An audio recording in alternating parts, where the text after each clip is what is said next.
Annonces, coaching, conseils, bons plans, talk. Les célibataires ont enfin leur chaîne, c'est Dating TV. Bonjour à toutes et à tous et bienvenue sur Dating TV, la première chaîne de télévision consacrée aux célibataires de France.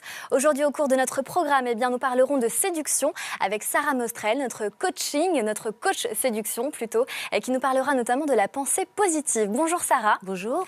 Alors vous êtes journaliste et vous êtes bien sûr notre coach séduction. Aujourd'hui, nous parlons de pensée positive. Qu'est-ce que c'est et qu'est-ce que cela permet ?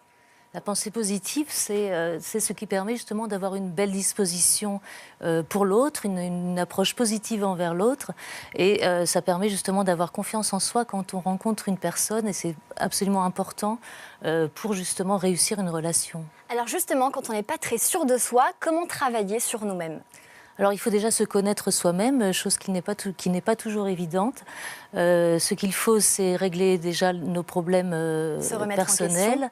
Il faut déduire des déductions des expériences passées et reprendre confiance en soi, retrouver une énergie pour aborder l'autre et l'aborder de la meilleure manière, c'est-à-dire avec une estime de soi, sans avoir peur, se libérer de toutes les peurs du passé.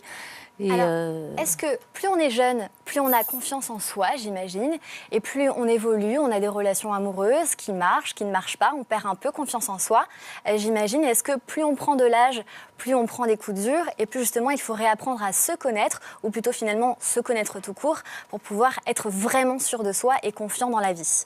Alors je ne sais pas si quand on est jeune on est plus sûr de soi parce que parce que tout est nouveau et qu'on est tout frais et justement on est insouciant et on peut se prendre de grandes claques malheureusement. Peut-être aussi. Mais de toute manière il faut être serein, c'est-à-dire qu'il faut se dire que quand on rencontre une nouvelle personne, c'est une nouvelle personne et il ne faut pas comparer avec une autre personne qu'on a pu connaître. Il ne faut pas avoir de préjugés, il ne faut pas rester sur des clichés, des expériences, des échecs passés par exemple, et surtout se libérer de ce qui a pu nous freiner avant et aborder la relation avec optimisme, avec sourire, avec joie, avoir le désir d'aimer, avoir le désir d'aller vers l'autre, de l'entendre, de le comprendre. Alors, quels sont les moyens justement pour prendre confiance en soi ? Y a-t-il des techniques, des formations, ou faut-il aller voir des psychothérapeutes, aller voir des gens, ou tout simplement faire un travail sur nous-mêmes en prenant le temps de penser aux choses avant de se lancer peut-être dans une future relation avec quelqu'un de nouveau ?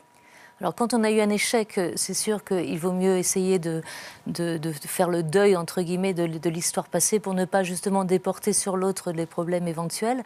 Alors, il y a plusieurs manières de régler ça, c'est-à-dire ou de manière personnelle, si on arrive par la réflexion, par les lectures, par des conseils, par les amis, ça peut être une bonne chose. Bien sûr, il y a le psy qui est là pour nous aider parce que c'est un regard extérieur et qui va nous permettre peut-être d'aller un peu plus loin. Et il y a aussi la suggestion, c'est-à-dire se dire que la vie est pleine d'embûches et qu'elle est aussi pleine de jolies surprises et de se motiver pour retrouver cette énergie et renouveler l'énergie toujours jusqu'à l'heureux élu. Alors, quand on atteint ce cap, est-ce qu'il y a-t-il une limite justement à être trop sûr de soi ou pas du tout ? Je crois qu'on n'est jamais trop sûr de soi. Je crois qu'il faut être sûr de soi sans être orgueilleux, ce qui est différent. Il ne faut pas être prétentieux, il faut être juste soi-même, il faut être honnête, il faut être vrai, il faut être aimable, il faut être aimant et surtout se remettre en question quand il le faut. Mais surtout positiver, penser que ça va être positif, que c'est une chance de connaître une nouvelle personne, qu'elle va nous apporter plein d'enrichissements, plein de choses qu'on ne connaît pas et ça va être une aventure formidable. Il faut se donner évidemment les moyens pour qu'elle réussisse. Et il faut peut-être justement beaucoup communiquer. Je pense que nous répondrons à cette question très bientôt sur Dating TV. Merci beaucoup Sarah Mostrel. On se retrouve très bientôt ensemble. Quant à nous, on se dit au revoir et à bientôt également sur Dating TV. En attendant, vous sortez couverts, bien entendu, et n'oubliez pas, l'amour est partout. À bientôt. Dating TV, la première chaîne des célibataires.